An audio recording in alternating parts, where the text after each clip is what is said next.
Aloha, I'm Chido. And I'm Christine, and you're listening to SOS in Oz. Today we'll be covering the ESPN commentator who was dropped because of a controversial comment about Venus Williams, and First Lady Melania. And in our topic of the day, we discuss whether we are too politically correct these days, and also stay tuned for our listener letter.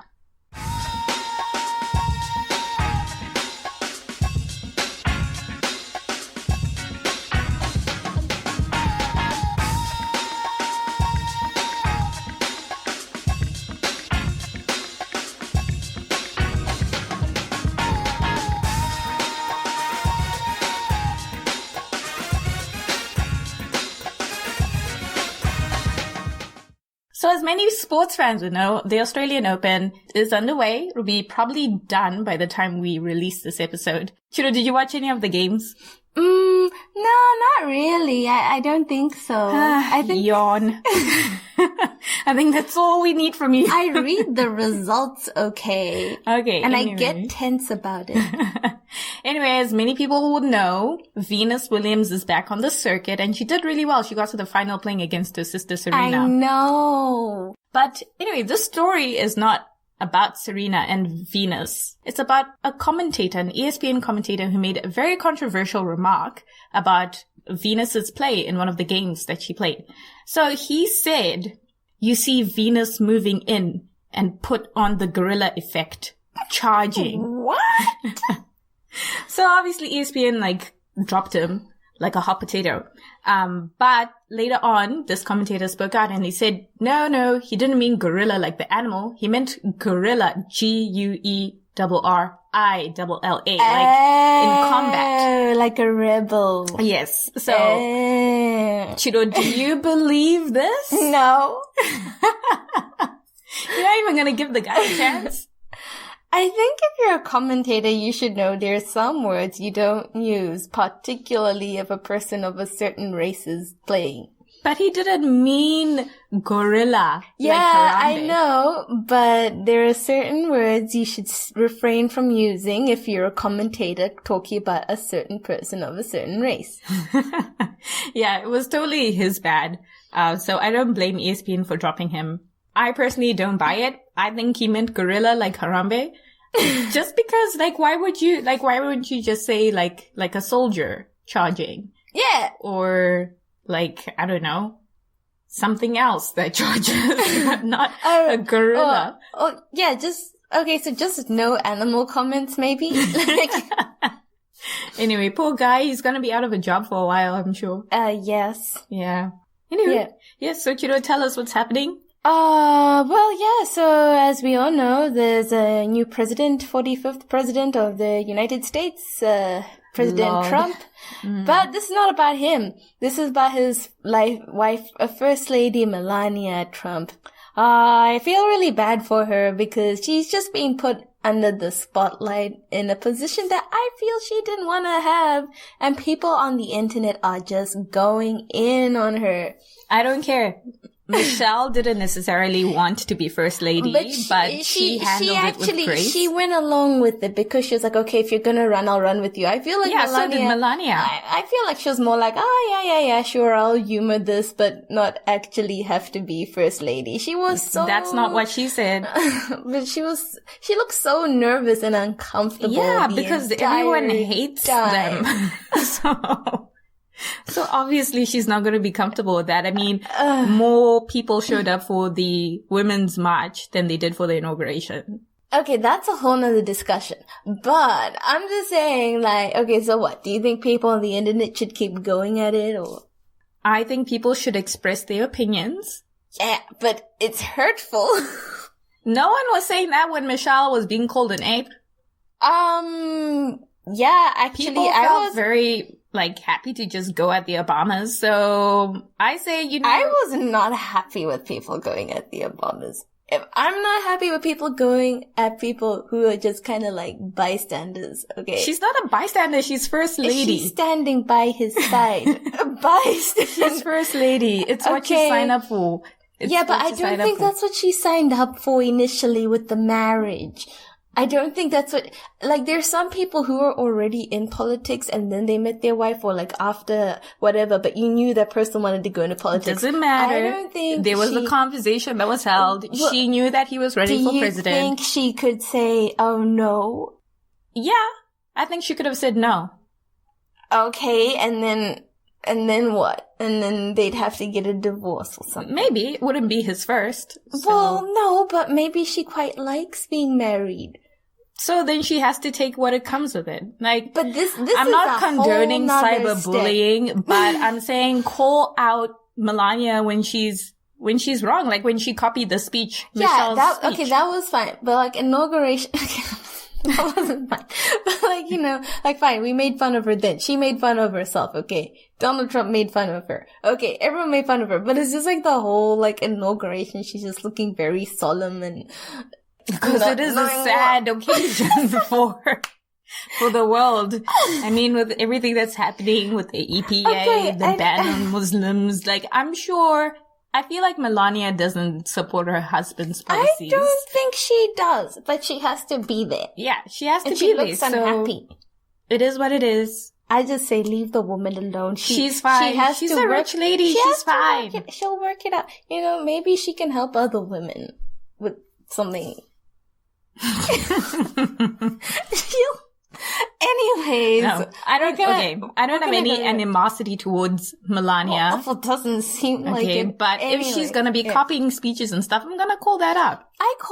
I'll talk about something else, but anyways, we'll move on to our topic of the day with our guest. Another explosive topic, so guys, stay tuned. Are we too PC? Yeah.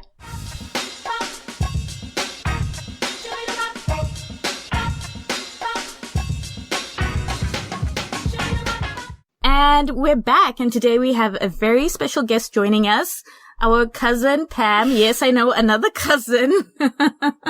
We have a big family, so welcome to the show, Pam. Hi, Pam. Hey, guys. How are you doing? All good in Sydney. How are you? Oh, so jelly. I love Sydney. I mean, it's okay. Come on, you know our weather's better than Melbourne. Let's not play hate. True, very true. But let's not get into it. Anyway, so what we're talking about today, we're talking about political correctness. So this has been a little bit of a hot topic recently, given that Donald Trump is now president of the United States, and a lot of people have been talking about what happened on the campaign trail, being that some people felt like they were silenced by the liberals and they couldn't really speak their mind on a number of issues. So when Donald Trump came up, a lot of people gravitated towards him because they said that he wasn't PC. He wasn't into that. So what do you guys think about that? Do you think that we are now too PC? Chido? Are we starting with me? Yeah. Okay. Gee, well, you know, it's hard to, like, I don't know, I guess to be one side or the other. I think in one way we're making progress and being more respectful to other people and, you know, respecting people's rights and trying to not offend people. But on the other hand, as some people who may have been Trump supporters said, like, you know, they felt silences that we're not hearing what other people's thoughts are. So then they just kept there in the dark. And then when they get the opportunity to make a change that might affect many people, then they come out in their masses. And it's kind of like, I feel like if maybe we could have heard what they thought in some capacity, we would have been able to engage with them more. Do you think so? If they had come out beforehand without like Trump being a big figure to sort of say it first, then people would have thought that, oh, those guys are racist for saying that or thinking that. And so I don't know. I think it's a sort of tricky one because maybe with the political correctness, we almost border on also, if it's in America, then taking away people's freedom of speech. So if you're so politically correct, then you're not allowed to say what you want, then it takes away your freedom of speech. And I think Trump came out and he was like, okay, this is how a lot of people are feeling, and I'm just going to be honest.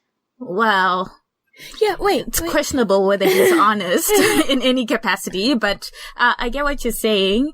I think we have to distinguish between like hate speech and like expressing your opinion. But is there a difference? I guess that's what people are saying. They're saying that the liberal elites are silencing these people who are just expressing their opinions, or because it's hate speech. But the people, like, let's say the right-wing conservatives are saying that, no, we're just expressing our opinions. Yeah, it's difficult, but like you see again, like I feel like even if you look at the results, like it was still a significant proportion of people who voted for Trump, whether that was because they didn't want to vote for Hillary because she was a woman or whatever. I just still think, like, I'm not alone in this opinion, that because we never got to know what other people were thinking, we were in this safety bubble. We were like, of course everyone thinks people should have equal rights. Like, of course everyone wants to make the world a better place. And then we just kind of missed it. And I'm not saying like talking to those people will absolutely change their minds, but at least we could have tried to, you know? So we wouldn't have been so blindsided. Yeah, we wouldn't have been blindsided. We would have known what to prepare for. We would have known who's on our team, who's not on our team. Who do we need to try get into our team? And try to see why do they think that way? Because there's usually a reason behind people thinking that way. Is it just because they've never met a black person before? Maybe. Well, that's interesting, because talking particularly about race, so what type of racism do you guys prefer? How do I like my racism? Prefer is a weird way to phrase the question, but do you like your racism open and out and loud, or quiet and stealth? And I think both are just lame. I think that it's one of those things of just like how to behave in public. There are people who you can see that, okay, that person would never hang out with a black person or an Indian or Muslim at home, but in a work environment, they have to act a certain way because of the laws that govern that work environment. So you sort of like, as in, yeah, so you can see maybe when you bump into them into the shop that they're not really that friendly or the way they behave. But then, as in, can you blame them if that's what they believe? So like I think in Australia especially, there's that sort of, it's not open, everyone can sort of be polite. So there's that politeness, but then behind the politeness, there's the how people really feel, like Pauline Hanson, who just say it. And who does have followers. That's the thing, is, and she's also becoming popular. So that means people will feel a certain way because of the situation that's happening. I don't think you can change their mind that, okay, there are more migrants coming into the country. That's a fact. Mm-hmm. But I'm asking you from a personal perspective, do you prefer to know openly that that person is a racist? Yeah, I prefer that. I think that person is being honest and they're not going to do some surprises. So I'll need to stay away from them. Sneak attacks. Yeah, exactly. So it's like better to know that, okay, this person does not like black people. I'm not going to try and go be friendly with them. I know the hellos and good mornings stop there at work and we just work because that's how that person is. And I think going back to the presidential thing, I think that's why people prefer Trump, because people know what they're dealing with. It's better to know, like, okay, this dog is crazy and I have to sort of make a fence around it. Then sort of have this dog that pretends to be friendly and then one day it bites you and you're like, what? So I think that's, yeah, I prefer that. So Chido, do you also agree with that sentiment? Yeah, I actually do. Like having, well, not really experience the outright, like, race. Oh yeah, okay, you know, there's some people. And then coming to Australia where it's very much like, you never know who's racist. Like, there's just some people who have racist tendencies and you're like, I'm not sure what's going on here. Like, and I don't know if this applies to other minority groups, because like, I'm like, I would rather know what you're thinking and why. More importantly, why do you think that? So, okay, so you guys both mentioned that you'd prefer your racism out in the open, right? But so does that mean that we're giving people a license to just say racial slurs and all that kind of stuff? Like, where do we draw the line between letting people have freedom of speech and freedom of opinions and to express themselves and really offending people? That's the hard part. And I was going to say that there's a difference with having your preference. Like I was going to say, my statement before was having your preference and then also saying something that's derogatory against someone. So that's the difference. As in, I think we mistake that and we group the two together. And some people can be fine and they follow the rules at work. But if their preference is, for example, socially and outside of work, I don't hang with these sort of groups and that's just my preference, versus that person's a gorilla. So I wouldn't want someone calling me a gorilla to my face So I wouldn't accept that. But I'm saying is, and someone who would be like, okay, they don't want to hang with me or whatever because that's just, they're not comfortable with that, then that's different. I wouldn't be offended. So I think there's that line where people are allowed to have their preference while respecting the other individual. Yeah, exactly. Mm-hmm. Yeah, you hit the nail on the head. So eloquent. And also the reason why. I also want to know, why do they think that way? Yeah. I don't really care why, to be honest. I do, because it's like... Sometimes it's not a logical reason. Yeah, though. if it's illogical, then it's like, oh, well... Like, we have an opening. I think it could be based on so many different and varied reasons. But I think the most important thing is that, like, yeah, as individuals, we live in a free country. You're allowed to have that choice. But then you're also not allowed to break the law. I mean, as in, if you break the law, there are consequences. And one of the laws is obviously don't have any hate speech or, make openly racist comments or treat anyone, like, in a disrespectful manner. Now, I'm also curious to hear about what you guys think about some of these safe spaces that are popping up on college campuses, university campuses, and students demanding trigger warnings before like lectures that might have some potentially controversial language or subjects. Now, some people say that Gen Y, us millennials, are just too oversensitive and we need to get over it. And we need to stop having safe spaces because the world is not that bad and trigger warnings are dumb. So I was just curious to hear what you guys think about that. Do you think that it is becoming overbearing to an extent? But what exactly is the safe? Yeah, what's the safe space? Yeah, well, it's like, my understanding is that it's like areas like that are designated. Yeah, like where you can for go. LGBTQI. Yeah. So where you can feel safe to be. Only black space, women's space. Yeah, so. Isn't that just promoting segregation again? That's the argument. Yeah, that's so that is the thing. Like, people like, this is becoming ridiculous. It is. Like, because then there's no safe space. Like, you're gonna go out into the real world and have to, like, unless it's a safe space, like after you've come out of the train and walked down the street and you're like, I just want to go into this room and like be myself, and like put on pink lipstick even though I'm a man or something and not get looked at. But the truth of the matter is you're gonna have to deal with that, like, in the outside, in the real world anyway. Yeah. So I don't get what I'm still trying to think. So can someone who's not part of a group go into that safe space and it'll make it dangerous? They or prefer what? not to. It's just like unwritten laws that you shouldn't go in if you're not part of a group. That group. I don't really know too much about safe spaces, to be honest. I mean, I get why we need them, because again, I think we're like in this transition phase of the world. Maybe once the world becomes more accepting, then there won't be such a need for them. But then for now, because there's a lot of conflict, anger, blah, blah, like... Chido, let's be honest. I have never seen anyone in public put down someone who's homosexual or lesbian or... I've seen that. It happens all the time, though. Yeah. Really? Yeah. Yeah. But there are a lot same with like the racism, like people be racist to people on the train. Yeah, of course. Like, look, there are going to be people and there's characters in the society who are just undesirable. But I'm saying in general, like, as in, and that's what I'm saying, as in, so with the spaces, it's like, okay, in reality, you might have to deal, like, let's say us as blacks or someone who's gay, in reality has to deal with some discrimination because there are going to be people out there who are disrespectful. But like, creating a safe space, I sort of think that that's unrealistic because the people who are out there are going to be out there, and safe space is like your home. You've already got a safe space. No, home is not always safe for everybody. Yeah. I suppose that's the point of the safe spaces. But also, like, things like trigger warnings, like in class, like, I think on the Reel, they were talking about To Kill a Mockingbird. Yeah, To Kill a Mockingbird seriously? Was pulled from the curriculum because of the use of the word nigger.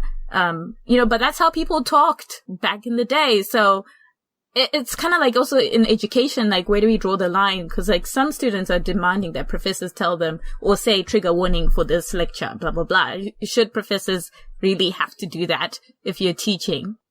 Well, I guess it depends, because if it's like, for example, if it's with the Aboriginal and Torres Strait Islanders and their history, if they remember what happened and it's still quite recent for them, then it could be something that invokes you to get obviously upset and affected by that.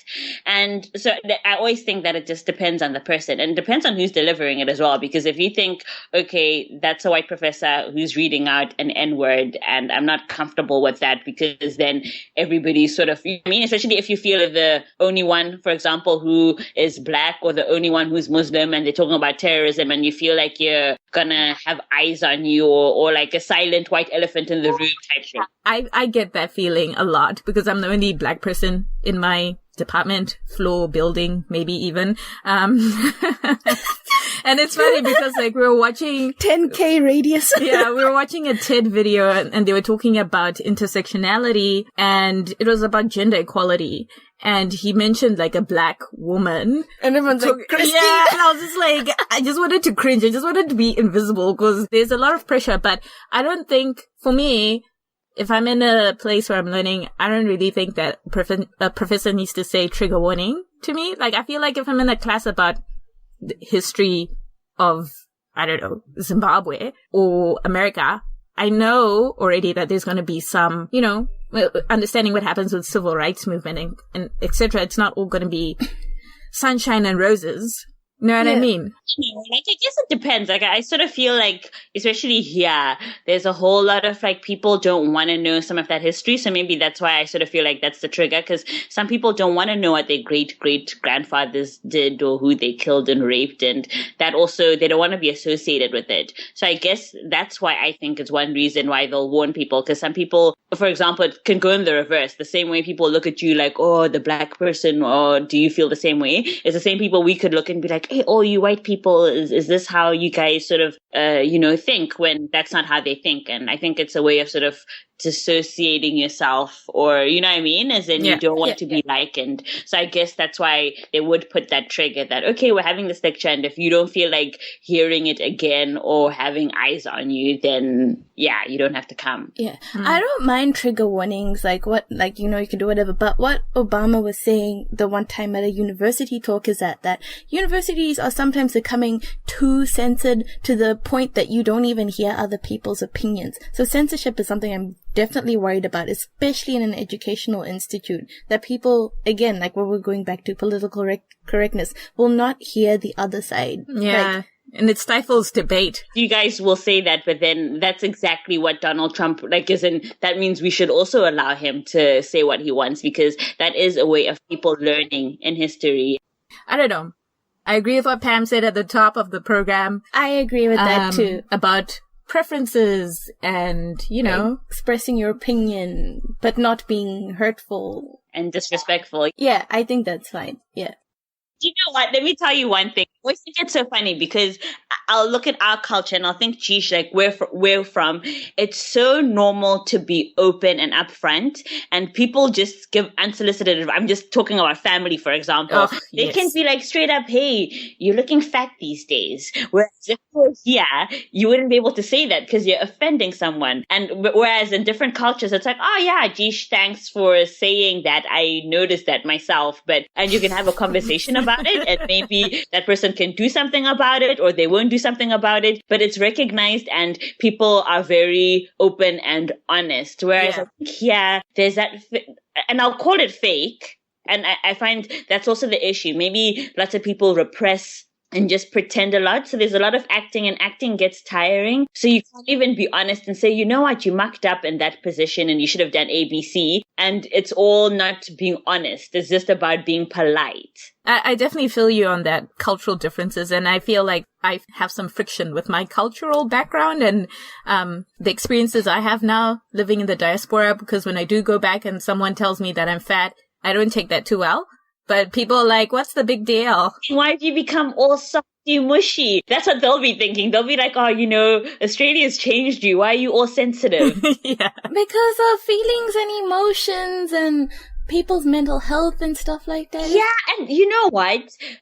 I laughed with my mom the other time because when she was here, she was like, oh, like you guys spend too much time talking about these emotions and I'm unhappy, whatever, because back home, if you've got an issue, like, yeah, we're too busy. Things need to be done and you have no time. If you're sitting around and moping too much, that means you've got too much time on your hands, And so they look at it very differently and sort of like deal with all of those things in a different way. Instead of someone regurgitating the same sad story over and over again, they've got a different method of dealing with that. It's not that mental health has never existed, but I guess we've had a different way of coping with that.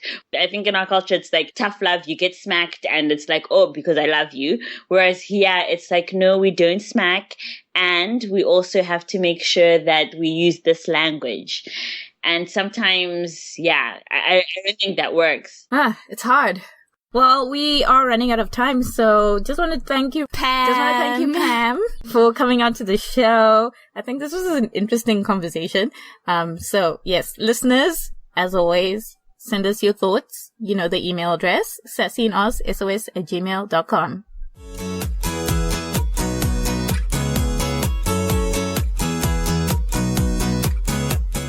Alrighty, so it's time for our listener letter. And this week we have a letter from Michelle from Brisbane. So she says, hey sisters, I'm Michelle from Brisbane. I've been going back into the archives and found your episode about interracial dating. I met a guy. I'm black. He's white. I really like him, but he seems obsessed about the color of my skin. Like he says things like, you remind me of chocolate. Should I be worried? Well, first of all, hey, Michelle. Hello. I would say, yeah, that's a little disturbing.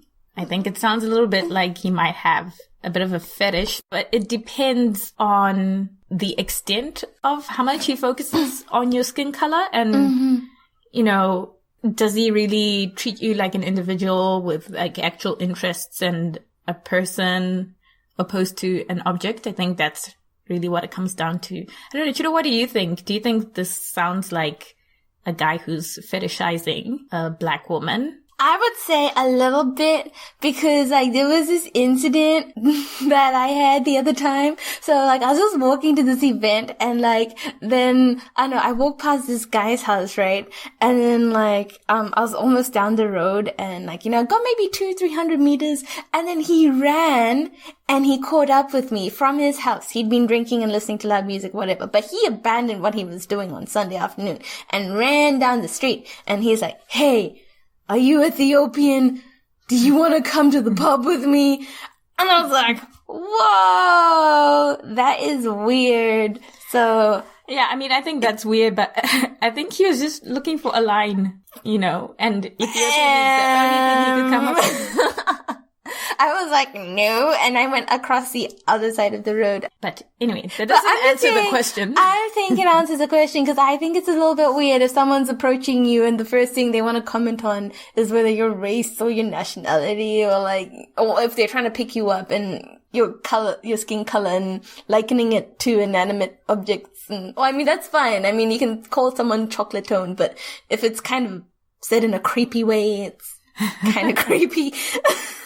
Yeah, but the other side of the story, I guess, is maybe this guy just hasn't had a lot of experience dating people outside of his race, so he doesn't know not to say things like that because it can be weird, and maybe he really just does like how, brown skin looks. Like I've said before, I am partial to brown skin tones, so I can definitely understand why he'd be attracted to that. But yeah, it's weird because some people might feel pressure to just date within their own race, and then once they do break out, they're like, oh my gosh, they're like a kid in a candy store and saying all the wrong things and touching everything. So okay. So I don't know. I would say proceed with caution, but yeah, proceed with caution, girl. Yeah, if you don't want to be an object, basically. Mm-hmm. Yeah. Right.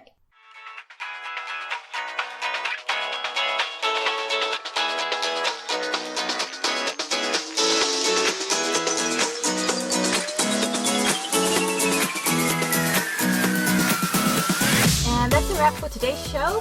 Please hit the subscribe button in iTunes and leave us a 5-star rating. As always, you can find us on social media, Twitter, Facebook, SoundCloud, and YouTube. Just search for SOS in Oz. Thanks for listening, and until next time, bye!